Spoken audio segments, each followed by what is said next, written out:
These Gyro sourdough bagels not only taste delicious, but they're made using healthier ingredients. Start by taking 1/4 pound of ground lamb and rolling it into balls. Take parchment paper and smash it down like you would a normal smash burger. I'm doing this while the stove is on low heat.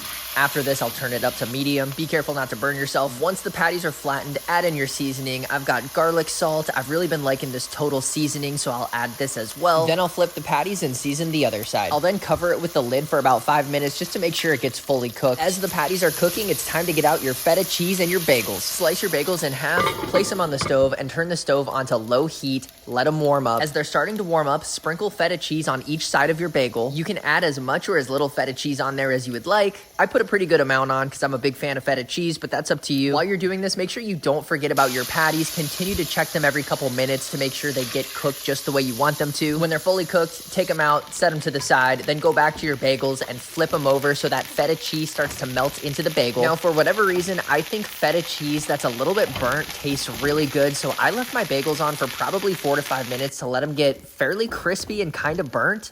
This part is totally up to you. If you don't want it burnt, just take it off after a couple minutes, but I'm telling you, it's really good. All right, so we got the patties, we got the bagels. Now it's time to make the tzatziki sauce, and this is super easy. And this tzatziki sauce is gonna be much healthier than what you'd get out in a restaurant. So you'll take a cucumber, chop it up. I also set a few slices off to the side so I can add that to my bagel once it's finished. I'll take the chopped up cucumber, add it to a bowl, add about 1 cup of yogurt to this, and make sure it's plain Greek yogurt. You don't want any flavoring or any added sugar to this. Next, you'll take your garlic powder and put on a pretty decent amount of it. It might seem like I added a lot, but you really wanna make sure you get that garlic flavor in there to really copy that tzatziki flavor. Make sure you mix it all together well, and there's only one more ingredient you're gonna add after this, and it's just a dash of lemon juice.